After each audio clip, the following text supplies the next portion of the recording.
इसमें हरे का है। हाँ देखिए, 3 हरे जो है ना, ये राधा जी का नाम है ना। राधा भगवान का जो रूप है ना, सत्य, चित्त और आनंद। ठीक है, सत्य का मतलब मैं हूं, मेरी सत्ता है, इसको किसी प्रूफ की जरूरत नहीं है। आप हैं या नहीं, कभी आपको ख्याल आता है कि मैं हूं या नहीं हूं? यार माया क्या करेगी यार, अपने को पता है हम हैं। तो ये सत्य है। चित्त का मतलब ज्ञान, जिज्ञासा, और एक होता है आनंद। तो भगवान श्री कृष्ण के भी कोर में जो है ना, वो आनंद रूप राधा का है।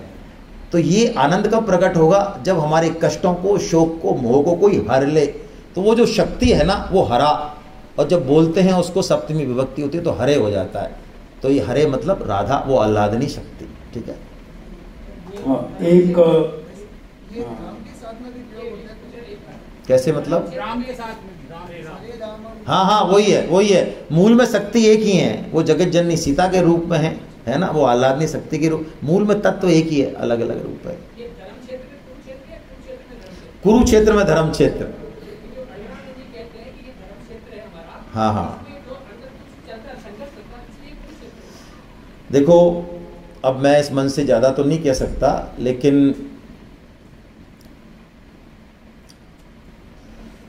अब ऐसी भी व्याख्याएं हैं, टीकाएं हैं हमारे समाज में। ये तो क्या पता भगवान की क्या लीला है कि जो श्री कृष्ण और राम को साकार ही नहीं मानते, भगवान ही नहीं मानते। मैंने उनको पूरा पढ़ाया और सुना है। मैं बड़े विनम्र शब्दों में निवेदन करता हूँ, ठीक है, उनका जो मंतव्य है वो सांकेतिक रूप से ले रहे हैं। वो भीष्म को द्वंद्व बताते हैं, कर्ण और अर्जुन को भी आपने पढ़ी है ना, इसलिए मैं इतनी बात कर रहा हूँ। नहीं पढ़ी हो तो मैं नहीं बोलूँ, फिर पढ़ा है ना। तो सांकेतिक रूप से भी आप गीता को पढ़ेंगे तो भी कोई समस्या नहीं है ना।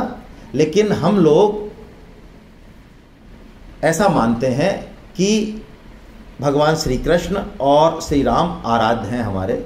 जैसे हम सगुण हैं अभी फिलहाल शरीर रूप में, ऐसे उनका भी शरीर होता है। और हम स्वामी जी की टीका का ही ज़्यादा सहारा लेते हैं। आपका प्रश्न क्या है वैसे, आप क्या कह रहे हैं? अच्छा, वो जो कहते हैं वो धर्म क्षेत्र बताते हैं, हाँ तो ऐसा मान लें आप, कोई समस्या नहीं, ठीक है ना। इसको धर्म क्षेत्र मान के और कुरुक्षेत्र कर लें, कोई बात नहीं, ऐसा कर लो। यही मैंने कहा आपको, ये भी मैंने भी यही आपसे निवेदन किया, कुरुक्षेत्र को धर्म क्षेत्र में बदलना है ना। भगवान इसको आगे क्षेत्र और क्षेत्र के कहेंगे आगे। जी सर, आप बताएं प्लीज। ज्ञान योग पे आधारित है, जिसमें ये जगत को नष्ट करना, सिर्फ एक परमात्मा को मानना है, तो उसके लिए सब कोई अस्तित्व किसी संसार का नहीं है, न जगत का। चलिए कोई बात नहीं, अब आप इसको पढ़ें थोड़ा सा, और वो भी बढ़िया है, सब बढ़िया है ना। आप तो अभी जो अपन इसमें नहीं उलझेंगे। हम गीता देखिए, किसी भी, मैं गीता के गहरे सिद्धांतों में यदि जाऊं, गीता में ज्ञान भक्ति बड़े समग्र रूप में है, और गीता किसी भी बात को काटती नहीं है। 6 बात है हमारे, अद्वैत, द्वैताद्वैत है ना, विशिष्टाद्वैत, सारे काटती नहीं है, अपनी बात कहती है बड़े स्पष्ट तरीके से। इसी तरह से हम भी रखें, हम किसी चीज़ों में नहीं उलझ के, अभी हम थोड़ा सा उस चश्मे से देखते हुए चलें, ये चीज़ें सब स्पष्ट हो जाएंगी, है ना। सभी संत हैं, महापुरुष हैं, सबको बंधन। जी सर, एक सेकेंड, वो हाँ चले आप बता दें पहले।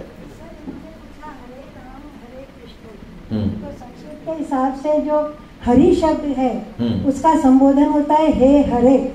तो जो राम है और कृष्ण है वो हरि के अवतार हैं, इसलिए हम उनको कहते हैं हे हरे हे राम। हरे राम का मतलब है बिल्कुल ठीक, हे हरि के अवतार राम और हरि के अवतार कृष्ण। अब आप सुने हरि, अब सुन लें, हरि जो है ना वो भगवान का एक अवतार है, 24 अवतारों में से वो अलग अवतार है। यहाँ जो बात हो रही है ना, यहाँ बात हो रही है हरे की, वो राधा जी हैं। आप इसको हरि से कंफ्यूज नहीं करें प्लीज।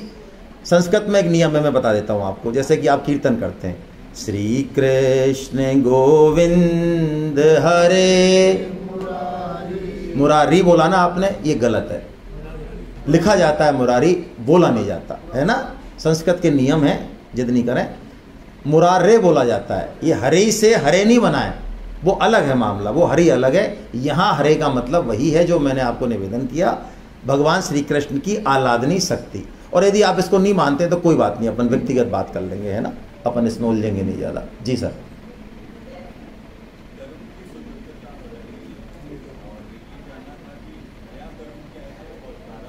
हाँ देखिए, जैसे प्रारब्ध कर्म तो ये है, हाँ ये कह रहे हैं कि कर्म की स्वतंत्रता बताई है, तो नया कर्म तो क्या है और प्रारब्ध कर्म क्या है। प्रारब्ध कर्म जो है ना, प्रारब्ध कर्म का मतलब है, हम थ्योरी ऑफ कर्मा लेंगे, एक बिट बड़ा डिटेल में लेंगे।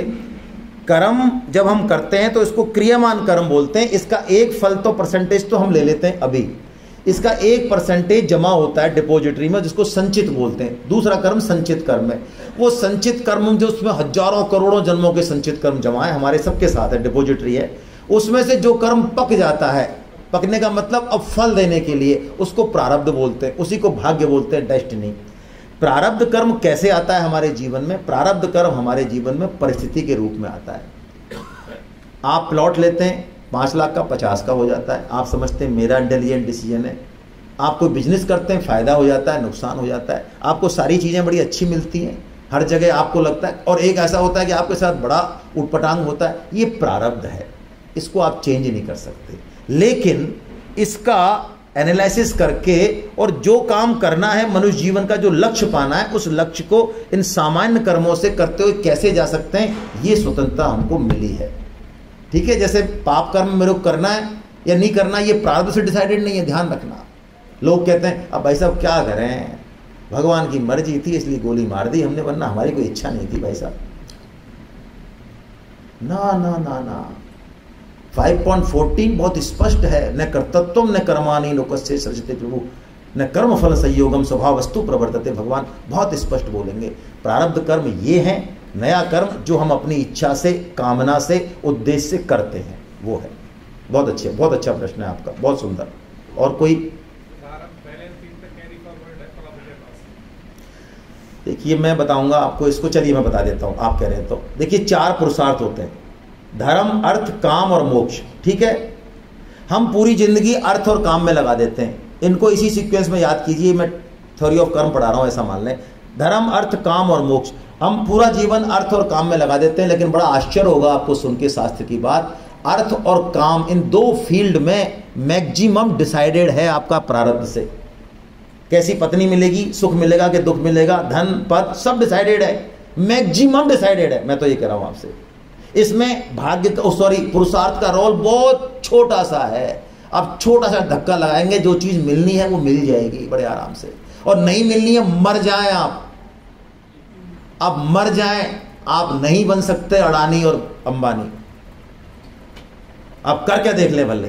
हाँ, आप यदि प्रण ले लें कि मुझे 4 माला डेली करनी है, भगवान नाम जप करना है, 10 श्लोक पढ़ने डेली के, पढ़ सकते हैं, कोई रोक नहीं है। लेकिन आप प्रण ले लें कि मैं 1 लाख रोजाना कमाऊंगा, अब अंबानी भी यदि प्रण ले ले, पूरा नहीं कर सकता। तो धर्म और अर्थ, इसमें प्रारब्ध बलवान है, जिसमें हम पूरा जीवन लगा देते हैं। और इसमें क्या है, धर्म और मोक्ष में, अर्थ और काम में प्रारब्ध बलवान है, धर्म और मोक्ष में क्या बलवान है, पुरुषार्थ बलवान है। प्रारब्ध है, आपको मौका मिलेगा सत्संग का, गीता पढ़ने का, अच्छे करने का, आएंगे बाकावत जी थोड़ी सहलाएंगे आपकी, लेकिन बस इतना ही है। उससे आगे उसको कैप्चर करना है कि नहीं करना है, किसके हाथ में, हमारे हाथ में। ये पुरुषार्थ है, तो जीवन को कहां लगाना है, तो इनको भूल जाए क्या, मूलभूत प्रश्न आएगा रजोगुनी चेतना का। इनका क्या करें भाई साहब, शरीर का, घर का, परिवार का, पत्नी का, बिजनेस का, नौकरी का। तो ये कह रहा है शास्त्र कि धर्म का आधार हो और लक्ष्य मोक्ष हो, तो अर्थ और काम भी मोक्ष की सीढ़ियां बन जाते हैं, फिर बांधने वाले बन जाते हैं, है ना। ये प्रारब्ध का चक्कर है। आपने वो संबोधन के बारे में कहा, अभी भगवान के 2 संबोधन आए, हाँ कई आ गए, और मधुसूदन कई आ गए। हाँ, यहाँ अभी अर्जुन के भी 2 संबोधन आए। ये प्रथानंदन जो है ना, इसको थोड़ा रिकॉल करना चाह रहा हूं। प्रथा, देखिए भगवान जब अर्जुन को प्रथानंदन बोलते हैं या पार्थ बोलते हैं, प्रथा है कुंती माता का नाम, ठीक है ना। जब भी भगवान अर्जुन को पार्थ बोलेंगे तो वहां पर गीता का कोई बहुत महत्वपूर्ण रहस्य छुपा होगा। क्यों? पार्थ भगवान के हृदय का शब्द है। जब भगवान का हृदय आप्लावित होता है तब पार्थ निकलता है उनके मुंह से। 9 बार बोला है बस भगवान ने, है ना। और ये प्रथानंदन की एक ही है, कुंती की पुत्र है ना, प्रथा मतलब कुंती। हरे कृष्णा। अब आप लोग पधारें और 10 से 15 मिनट में, है ना, 10 से 15 मिनट में हम लोग वापस आएंगे अल्पार करके। हरे कृष्ण।